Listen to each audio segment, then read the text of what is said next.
እየሞከርኩ ነው አልኩህ አይደል? አትተወኝም? ምን አለ ብትተወኝ? እየሞከርኩ ነው። በ60 ሰከንድ ውስጥ 100 ፑሽአፕ ለመስራት እየሞከርኩ ነው አላልኩህም? ለምን አለ አትተወኝም? እባክህ ወዳጄ፣ ምን አለ ብትተወኝ? ይኸው ላሳይ፣ እየሞከርኩ መሆኔን እንዳላስቆምኩ ላሳይ። ኦኬ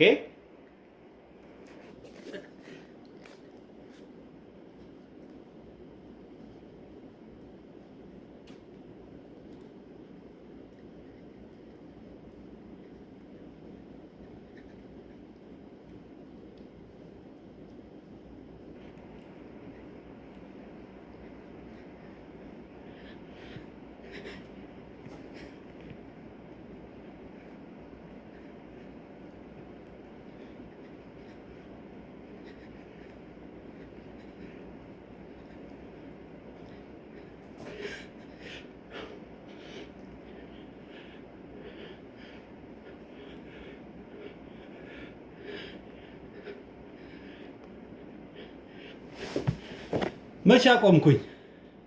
እየሞከርኩ ነው። በ60 ሰከንድ ውስጥ 100 ፑሽአፕ ልሰራ ነው አልኩ አይደል? ግን አልሰማኸኝም። አልሰማ አልከኝ። እየሞከርኩ ነው እየሞከርኩ ነው አልተውኩም ብዬ ነገርኩህ። ግን ልሰማኝ አልቻልክም። ምን ላድርግ? ይኸው እየሞከርኩ ነው።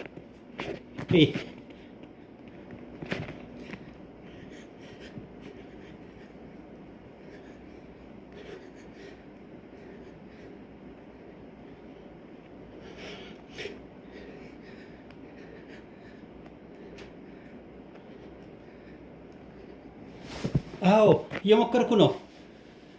አላቆምኩም።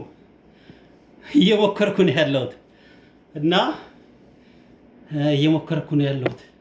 እየሞከርን ነው ያለነው። ብዙዎቻችን በተለያየ መንገድ እየሞከርን ያለነው ካለንበት ቦታ ሆነን እየሞከርን ነው ያለነው እና ሞክሩ ለማለት ነው። ታቆሙ እና እንደዛ ነው። መሞከር ያስፈልጋል። 100 ፑሽአፕ በ60 ሰከንድ ውስጥ ይቻላል። እያመጣሁ ነው ያለሁት። እየሞከርኩ ነው እየሞከርኩ ነው ያለሁት። የሰሞኑ በጣም ወሳኝ ቃላት አሉ። እየሞከርን ነው ያለነው። አላቆምንም። ጥረት እያደረግን ነው ያለነው። ሞክሩ፣ በያላችሁበት ሁላችሁም ሞክሩ ሞክሩ ሞክሩ ብያለሁ። ነጭ ፀጉር፣ ቢጫ ፀጉር፣ ዋትኤቨር 100 ዓመት፣ 60 ዓመት፣ 40 ዓመት፣ 20 ዓመት የሚል ጉዳይ ነገር የለም። ኤቭሪባዲ ተንቀሳቀስ፣ ስራ፣ ሞክር፣ ታገል፣ ይቅር ተባባል፣ አትገዳደል፣ ሰላም ፍጠር። ትልቁ የሀገራችን ችግር ይሄ ሁሉ ሞክረን ወር ዋትኤቨር አልሳካ የሚልበት ጉዳይ ይታወቃል።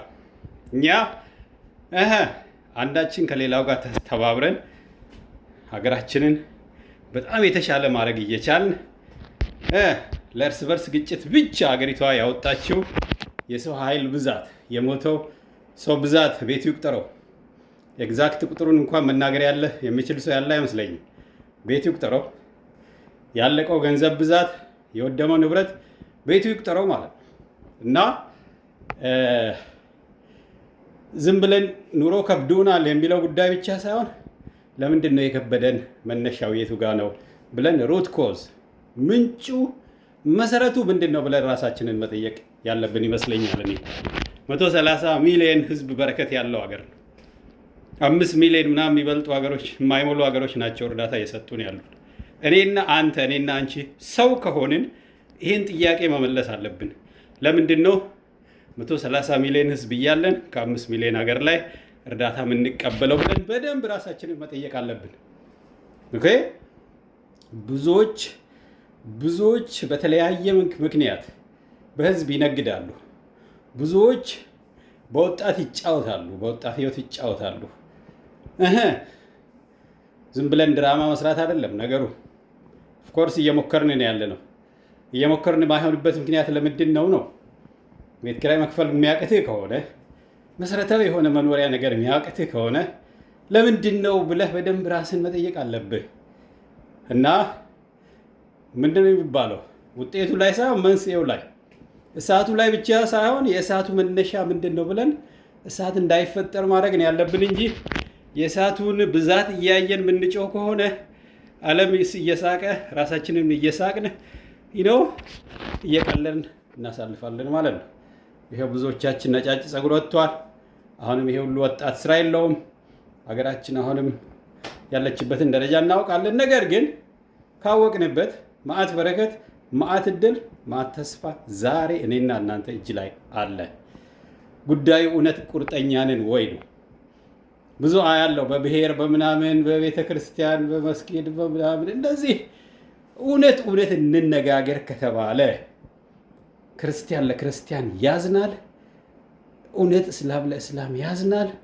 እውነት የአንዱ ብሔር ተከታይ ለሌላው፣ የአንዱ ብሔር ባለቤት ለሌላው፣ የራሱ ብሔር ተዉት። በብሔሮች መሀል የሚለውን ተዉት። ብሔር ስም የማልጠራው ሆን ብዬ ነው፣ ጠርቼ ስለማላዳርስ ነው። እውነት ግን እውነት ነው ብላችሁ የአንዱ ብሔር ቡድን በራሱ ብሔር ውስጥ ላሉ ሰዎች ይጨነቃል። እውነት ይቆረቆራል። እውነት የዛ ብሔር አባላት እንዲያድጉ ይፈልግ ይሆን? እድሉን ሲያገኝ በገንዘብ አይቀይራቸውም? ይህን ነው መጠየቅ ያለብን። እውነት ኦርቶዶክስ ላይ አልተኮሰም። ክርስቲያን ላይ አልተኮሰም። ጎረቤቱ ላይ አልተኮሰም። ወንድሙን አልሸጠም። ከብዶኛል አይደለም ጉዳዩ። ለምንድን ነው የከበደኝ ነው ጉዳዩ። እየሞከርኩ ነው፣ አልተሳካም። ለምንድን ነው ያልተሳካው ብለን ትንሽ የሚመር እውነትም ቢሆን ያችን እውነት መዋጥ አለብን። እኛ በቀጥታም ይሁን በተዘዋዋሪ ራሳችንን ለወንድማችን መውደቅ፣ የራሳችንን ህይወት ጉድጓድ የምንቆፍረው፣ ራሳችን ላይ እንቅፋት የምንፈጥረው እኛ ኢትዮጵያውያን። ባለፈው ተናግሬያለሁ። የኢትዮጵያ ጠላት ኢትዮጵያዊ ነው። ለኢትዮጵያውያን ትልቁ የእድገታችን እንቅፋት ያለው ኢትዮጵያውያን ጎረቤታችን ላይ እርስ በርስ ነው ያለ ነው ማለት ነው። ስለዚህ ትንሽ ነቃ ብለን እውነቱን መነጋገር አለብን እንድንሻሻል። ካልሆነ ድራማ እያደረግን ብቻ ኦፍኮርስ ማህበራዊ ሚዲያ ላይ ብዙ ተከታይ ምናምን ያመጣል። ይኸው እንድትከተሉ እኔም ፑሽ አፕ ሰርቼላችኋለሁ። የቀልደዋል ላላ ያለችውን እቺ ነካ እያደረግን እየቀባን የምናልፋት ነገር አለች። ነገር ግን አለባብሰው ቢያርሱ ብሏል ያገሬ ሰው። ሸፈን እያደረግን እየቀባብተን የምናልፍ ከሆነ ለኢትዮጵያዊ እንቅፋቱ ኢትዮጵያዊ ነው። ችግሩ በተመሳሳይ ቤተክርስቲያን ውስጥ፣ በተመሳሳይ አካባቢ ውስጥ፣ በተመሳሳይ ብሔር ውስጥ ነው ያለው። በብሔሮች መሀል የሚለው ውሸት ነው። እሱ ለማጣላት የሚፈጠር አጀንዳ ነው። አብዛኛው ችግር ያለው አንደኛ በኢትዮጵያውያን በራሳችን፣ ሁለተኛ በራስ እምነት ተከታይ፣ ሁለተኛ በራስ ቋንቋ ተናጋሪ፣ በራስ አካባቢ ሰው፣ በራስ ብሔር ውስጥ ነው ችግሩ ያለብህ። ምክንያቱም እድሉን ሲያገኝ ሸጠው ልትሄድ ብዙ አይተናል። ብዙ ማጭበርበር፣ ብዙ አሳልፎ መስጠት፣ ብዙ መከዳዳት አይተናል። እንደዚህ አይነት ሸር ደግሞ ሀገርን ትውልድን ከችግር አወጣም። ለማኝ ነው ሰውን የሚያደርገው ማለት ነው። እየተንከራተትን ያለ ነው በሰው ሀገር። ይሄ ታሪክ መቀየር አለበት። ቅንነት ከራስ ይጀምራል። ከራሳችንና ከህሊናችንና ከፈጣሪያችን ጋር መታረቅ አለብን። እግዚአብሔር አብዝቶ ይቅር የማይለን ከሆነ መዓት በደል ነው እጃችን ላይ ያለው፣ መዓት ደም ነው እጃችን ላይ ያለው ማለት ነው። ያ ሁሉ ያለቀ ወጣት ደም እኮ የፈጠረው አምላክ አለ። መጥፎ ነው፣ በጣም መጥፎ ነው። የሰው ልጅን ህይወት ዋጋ አድርገን የሰውን መስዋዕትነት አድርገን ማግኘት የምንፈልገው ነገር እርኩሰት ነው፣ እርኩስ ነው ላለው እኔ እስከሚገባኝ ድረስ እና ከዚህ መውጣት አለብን። ኢትዮጵያን ወንድሞቼ እህቶቼ፣ ማንንም ለማስቀየም አይደለም። እውነታው ግን እኔ የሚገባኝ እቺ ናት። እናንተ ጨምሩበት ለማለት ነው። ምናልባት ካስቀየምኳችሁ ደግሞ ይቅር ማለት እንዳትረሱ። አመሰግናለሁ።